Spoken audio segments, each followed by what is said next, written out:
ರಘುನಂದ್ರ ಮತ್ತೊಮ್ಮೆ ಸ್ವಾಗತ. ನಾವು ಚರ್ಚೆಯನ್ನು ಮುಂದುವರಿಸೋಣ. ಚರ್ಚೆಯ ಕೊನೆ ಹಂತಕ್ಕೆ ನಾವು ಬಂದು ತಲುಪಿರುವಂಥದ್ದು. ಡಾಕ್ಟರ್ ಹನುಮಂತವರೇ, ಈಗಾಗಲೇ ಇರ್ತಕ್ಕಂಥದ್ದು ಯಾಕೆ ಸ್ವಾಮೀಜಿಗಳು ಬಂದರು, ಯಾಕೆ ಇವರೆಲ್ಲರೂ ಕೂಡ ಬರ್ತಾ ಇದ್ದಾರೆ, ಮತ್ತೆ ಕಾಂಗ್ರೆಸ್ನಲ್ಲಿ ಒಂದು ಆಂತರಿಕ ಬೇಗುದಿ ಕೂಡ ಶುರು ಆಗುತ್ತೆ ಇದರಿಂದೆಲ್ಲ ಅಂತ ಹೇಳುವಂಥ ಮಾತುಗಳು ಕೂಡ ವ್ಯಕ್ತ ಆಗ್ತಾ ಇದೆ. ಸರ್, ಒಂದು ಶಿವಕುಮಾರ್ ಅವರ ಮನೆಗೆ ಅನೇಕ ಜನ ಮಂತ್ರಿಗಳು IT ದಾಳಿ ನಂತರದ ಮುಂದಿನ ದಿನಗಳಲ್ಲಿ ಹೋಗಿ ಭೇಟಿ ಮಾಡಿ ಬಂದಿದ್ದಾರೆ. ಅವರು ಕಾಂಗ್ರೆಸ್ನಲ್ಲಿ ಅನ್ಡೌಟೆಡ್ಲಿ ಪ್ರಭಾವಿ ನಾಯಕರು, ಅದರಲ್ಲೂ ಬಹುದೊಡ್ಡ ಸಮುದಾಯದ ನಾಯಕರು. ಅವರನ್ನು ಇವತ್ತು ಕಾಂಗ್ರೆಸ್ ಅಧ್ಯಕ್ಷರನ್ನು ಮಾಡಲಿಲ್ಲ ಅನ್ನೋ ಮಾತುಗಳು ಕೇಳಿಬಂದವು. ಕಾಂಗ್ರೆಸ್ಸಿನ ಪರಿಸ್ಥಿತಿ ಹೇಗಿದೆ ಅಂದರೆ, ಶಿವಕುಮಾರ್ ಅವರ ತಂದೆಯ ವಯಸ್ಸಿನವರೇ ಇನ್ನೂ ರಾಜಕೀಯದಲ್ಲಿ ಸಕ್ರಿಯವಾಗಿದ್ದಾರೆ. ಅಂಥ ಸಂದರ್ಭದಲ್ಲಿ ಅವರನ್ನು ಬಿಟ್ಟು ಇವರನ್ನು ಅಧ್ಯಕ್ಷರು ಮಾಡೋ ಕಾಲ ಇನ್ನೂ ಬಂದಿಲ್ಲ. ನಿಮಗಿನ್ನೂ ಸಮಯ ಇದೆ, ನೀವು ಖಂಡಿತ ಅಧ್ಯಕ್ಷರಾಗ್ತೀರಿ, ಮುಖ್ಯಮಂತ್ರಿ ಆಗ್ತೀರಿ, ಇನ್ನೊಂದು ಆಗ್ತೀರಿ. ಆ ಎಲ್ಲ ಭರವಸೆಗಳ ಮೇಲೆ ಈ ಚಟುವಟಿಕೆಗಳು ನಡೀತಿವೆ. ಸ್ವಾಮೀಜಿಗಳು ಬಂದೋಗೋದಾಗಲಿ, ಇನ್ನೊಬ್ಬರು. ಈಗ ಶಿವಕುಮಾರಿಂದ ಪ್ರಯೋಜನ ಇಲ್ಲ ಅನ್ನೋದಾದರೆ ಯಾವ ಸ್ವಾಮೀಜಿ ಬರ್ತಿದ್ರು, ಯಾಕೆ ಬರ್ತಿದ್ರು?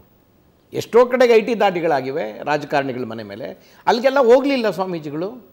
ಆ ಸಂಪುಟದ ಅನೇಕ ಸಚಿವರು ಹೋಗಿ ಭೇಟಿ ಮಾಡಲಿಲ್ಲ. ಆಮೇಲೆ ಶಿವಕುಮಾರ್ ಅವರೇ IT ದಾಳಿಯಿಂದ ಹೊರಗೆ ಬಂದ ರೀತಿಯನ್ನು ನೋಡಿದ್ರೆ, ನಾನು ಏನನ್ನು ಬೇಕಾದರೂ ಧೈರ್ಯವಾಗಿ ಎದುರಿಸಬಲ್ಲೆ ಅನ್ನುವ ಮಾತನ್ನು ಅನೇಕರು ಸಾರ್ವಜನಿಕರು ಹೇಳ್ತಿದ್ದಾರೆ. ನನಗೆ ಹೇಳಿದ್ದಾರೆ. ನಿಮಗೇನೋ ಯಾರು ಹೇಳಿದಾರೋ ಬಿಟ್ಟಿದ್ದಾರೋ ಗೊತ್ತಿಲ್ಲ. ಏನಂದರೆ, ಅಲ್ಲರಿ 3 ದಿನಗಳ ಕಾಲ ಆ ರೀತಿ IT ನವರು ಹರಿದರೂ ಹಾಕ್ಕೊಂಡು ಅವ್ರನ್ನ, ಆದರೂ ಮರುಕ್ಷಣ ಫೀನಿಕ್ಸ್ನಂತೆ ಹೊರಗೆ ಬಂದು ಪತ್ರಕರ್ತರ ಮುಂದೆ ನಿಂತು, ನಾನು ಏನನ್ನು ಬೇಕಾದರೂ ಎದುರಿಸಬಲ್ಲೆ, ಸಕಾಲದಲ್ಲಿ ನಿಮಗೆ ಉತ್ತರ ಕೊಡ್ತೀನಿ, ಯಾವುದನ್ನು ಮುಚ್ಚಿಡೋದಿಲ್ಲ ಅಂತ ಧೈರ್ಯವಾಗಿ ಹೇಳಿ ವಿಧಾನಸೌಧಕ್ಕೆ ಹೋಗಿ ಶಾಸಕರ ಜೊತೆ ಮತ್ತೆ ಕರೆತು ಅವ್ರನ್ನೆಲ್ಲ ಓಡಾಡಿಸಿ, ಇಷ್ಟು ಶಕ್ತಿ ಇದೆಯಲ್ಲಪ್ಪ, ಸಾಧ್ಯವೇ ಇದು ಬೇರೆಯವರಿಗೆ?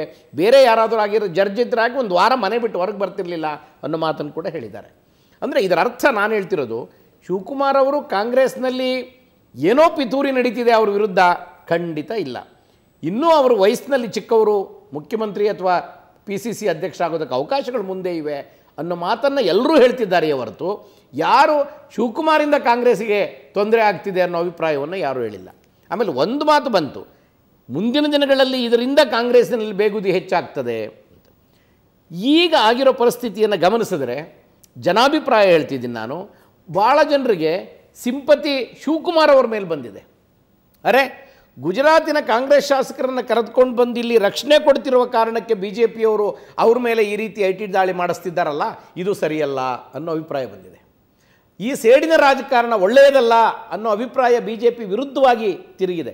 ಸತ್ಯ ಹೇಳ್ತೀನಿ, ಕರ್ನಾಟಕದಲ್ಲಿರುವ BJP ಪಕ್ಷಕ್ಕೆ ಇದರಿಂದ ಹೊಡೆತವೇ ಹೊರತು ವರ ಅಂತ ನನಗೆ ಅನ್ಸೋದಿಲ್ಲ. ಯಾವುದ್ರಲ್ಲೂ ತಾರ್ಕಿಕತೆ ಇಲ್ಲ. ಯಾಕಂತ ಹೇಳಿದ್ರೆ, ವಯಸ್ಸಿನ ಅಂತರ ನೋಡೋದಾಗಿದ್ದಿದ್ರೆ ಸನ್ಮಾನ್ಯ ಮಲ್ಲಿಕಾರ್ಜುನ ಖರ್ಗೆ ಅವರು ತುಂಬಾ ಹಿರಿಯರು, ಕಾಯೋಷ್ಟು ವಯಸ್ಸಿಲ್ಲ. ಸಿದ್ದರಾಮಯ್ಯನವ್ರ ಬದಲಿಗೆ ಅವ್ರಿಗೆ ಕೊಟ್ಟು ನಂತರ ಸಿದ್ದರಾಮಯ್ಯನವ್ರು ಕೊಡ್ಬೋದಾಗಿತ್ತು. ಹಾಗೆಲ್ಲ ಏನೂ ಇಲ್ಲ. DK ಶಿವಕುಮಾರ್ ಅವರು ಬಹಳ ಮಹತ್ವಾಕಾಂಕ್ಷಿಗಳಿದ್ದಾರೆ. ಬಹಳ ಪ್ರಯತ್ನಗಳನ್ನು, ಎಲ್ಲ ಪಟ್ಟುಗಳನ್ನು ಅವರು ಯೂಸ್ ಮಾಡಿದ್ದಾರೆ. ಅದ್ಯಾವುದು ಫಲ ನೀಡಲಿಲ್ಲ. AICC ಲೆವೆಲಲ್ಲೂ ಕೂಡ ಕೆಲವು ನಾಯಕರನ್ನು ಬಿಟ್ಟರೆ ಎಲ್ಲರಲ್ಲೂ ಒಂದು ಸಹಮತ ಇಲ್ಲ ಅನ್ನುವಂಥದ್ದು. ಮತ್ತು ಈಗ ಹೋಗಿರ್ತಕ್ಕಂಥ 3 ದಿನ ಏನೂ ಅರ್ಧಿಲ್ಲ. ಅವ್ರನ್ನ ಹಾಕೊಂಡು ಗುಂಡು ಹಾಕೊಂಡು ರುಬ್ಬೋ ಅಂಥದ್ದಲ್ಲ. IT ದಾಳಿ ಅಂತ ಹೇಳಿದ್ರೆ ಯಾವ ಥರ ನಡೆಯುತ್ತೆ ಅಂತ ಸುಶಿಕ್ಷಿತರಿಗೆ ಗೊತ್ತಿರುತ್ತೆ. ಆದ್ದರಿಂದ ಅವರು ಇದರ ಲಾಭ ಪಡ್ಕೊಳ್ಳೋದಕ್ಕೆ, ಅಂದರೆ BJP ಮೇಲೆ ಗೂಬೆ ಕುರಿಸಿ ಲಾಭ ಪಡ್ಕೊಳ್ಳೋಕೆ ಪ್ರಯತ್ನ ಪಡ್ತಾರೆ. ಕಟು ವಾಸ್ತವ ಅಂತ ಹೇಳಿದ್ರೆ, IT ದಾಳಿ ನಡೆದಿರ್ತಕ್ಕಂಥದ್ದು ಆರ್ಥಿಕ ಭ್ರಷ್ಟಾಚಾರಗಳ ಆರೋಪದ ಮೇಲೆ. ಅದು ಅವರ ಹಣೆ ಬರಹವನ್ನು ಬರೆಯುತ್ತೆ ಅಂತ ನಾನು ಒಂದು ಮಾತು ಹೇಳಿದ್ರು. ನಾನೇನಾದ್ರು ಅಲ್ಲಿ ಏನೇನು ನಡೀತು ಅಂತ ಬಾಯಿ ಬಿಟ್ರೆ ದೇಶವೇ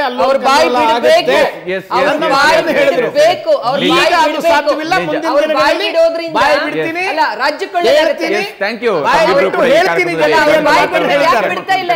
ಎಕ್ಸಾಕ್ಟ್ಲಿ ಅದೇ ಪಾಯಿಂಟ್ ಅನ್ನ ಇರುವಂತದ್ದು. ಬಾಯಿ ಬಿಟ್ರೆ ಏನಾಗುತ್ತೆ ಅನ್ನೋದ್ರ ಬಗ್ಗೆಯೂ ಕೂಡ, ಏನೇನೋ ಆಗ್ಬಹುದು ಅನ್ನೋದ್ರ ಬಗ್ಗೆಯೂ ಕೂಡ DK ಶಿವಕುಮಾರ್ ಅವರು ಹೇಳಿರ್ತಕ್ಕಂಥ, ಬಹುಶಃ ಅವರು ಯಾವಾಗ ಅದನ್ನೆಲ್ಲವೂ ಕೂಡ ಬಿಚ್ಚಿಡ್ತಾರೆ, ನಿಜಕ್ಕೂ ಕೂಡ ಹೇಳ್ತಾರಾ ಇಲ್ವಾ, ಅಥವಾ ಕೇವಲ ಅದೊಂದು ಮಾತಷ್ಟೇನಾ ಅನ್ನೋಂಥದ್ದು ಕೂಡ ಮುಂದಿನ ದಿವಸಗಳಲ್ಲಿ ಗೊತ್ತಾಗುವಂತಹದ್ದು. ಇದು ಇವತ್ತಿನ ವಿಶೇಷ. ನೇರ ದಿಟ್ಟ ನಿರಂತರ ಸುದ್ದಿಗಾಗಿ ನೋಡ್ತಾ ಇರಿ ಸುವರ್ಣ ನ್ಯೂಸ್.